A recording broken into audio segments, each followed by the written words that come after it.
Το Πέσαχ μας στέλνανε ματσότ από την Αθήνα μέσω βαπόρια και έτσι και κρασί. Και κρασί να είναι κασέρ. Ύστερα σφάξιμο. Όταν θέλαμε να σφάξουμε κοτόπουλα ή βόηδο, ήταν σοχέτ, τον λέγανε σοχέτ, που αυτός έκανε μια φορά τις 2 εβδομάδες, έσωζε ένα βόηδο και δίναμε σε όλη την κεϊλά. Κοτόπουλο μια φορά την εβδομάδα πάλι, κοτόπουλα, τα σφάζαμε, όχι όπως με τσικούρι, αλλά με χαλάφ. Και ο πατέρας μου ήταν και σοχέτ και μοέλ. Φτάσαμε το Πέσαχ. Το Πέσαχ είναι μια πολύ γιορτή που το φυλάγαμε 8 μέρες. Αρχίζουμε μια εβδομάδα πριν Πέσαχ, 2 εβδομάδες, και καθαρίζουμε πολύ καλά όλο το σπίτι. Να μην μείνει είτε μια μπουκιά από ψωμί. Απαγορεύεται.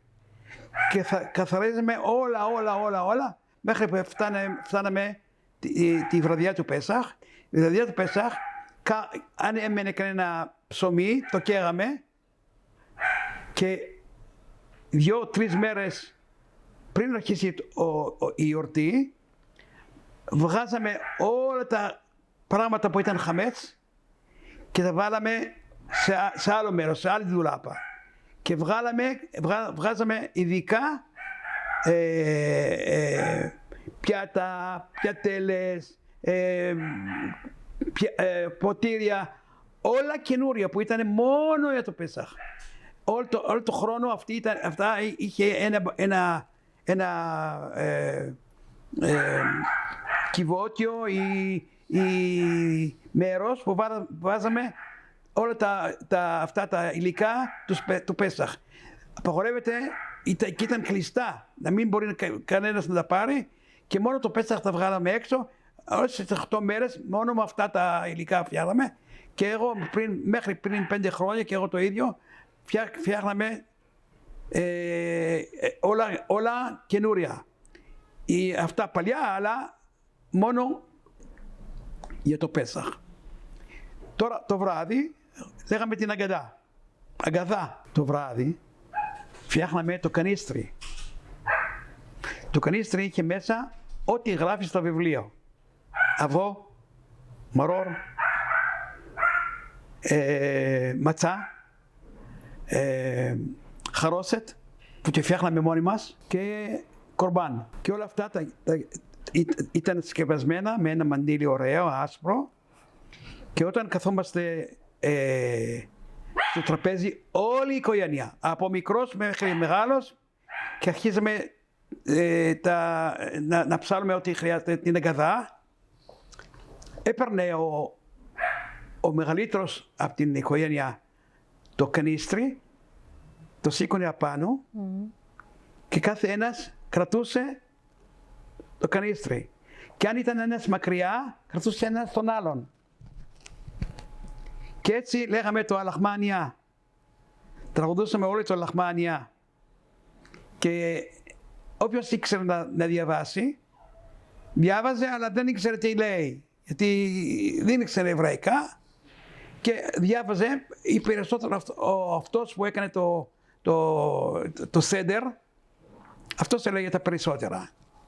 Μέχρι που φτάναμε στο μέρος που φυσικά και πίναμε 4 ποτήρια κρασί και μέχρι που φτάσει το Σουλχάν Ορέχ. Και μετά καθόμαστε και τραγουδούσαμε τραγούδια και εβραϊκά και ελληνικά. Όταν ο ηλικιωμένος ανέβαζε το κανίστρι και τελειώσαμε την μπεραχά του Αλαχμά, το έβαλε απάνω στο κεφάλι του και το περνούσε σε όλη την οικογένειά του. Ένας στο ένας, σε όλη την οικογένεια. και όποιος δεν πρόλαβε, το παίρνανε από ένα στον άλλον. Όταν ερχότανε και είπε να κάνω το αφικομάν, λέγαμε, όπως ο Καντός Μπαρούχου χώρισε τη θάλασσα και βγήκαν οι γονείς μας μέσα στη θάλασσα χωρίς να βραχούνε, έτσι και εγώ κόβω το αφικομάν, το ένα το αφικομάν το βάζω μέσα στις δυο ματσότ και το άλλο το βάζω κάτω από το μισάλα για αφικομάν. Το Πέσαχ. Το Πέσαχ, την τελευταία μέρα του Πέσαχ, την 8η μέρα του Πέσαχ, όλοι οι Εβραίοι φτιάχναμε κούκλι. Κούκλι είναι μια τούρτα που βάζαμε από σκόνη από ματσά και φτιάχναμε κούκλια και πηγαίναμε όλοι στους κάμπους έξω και τρώγαμε τα κούκλια.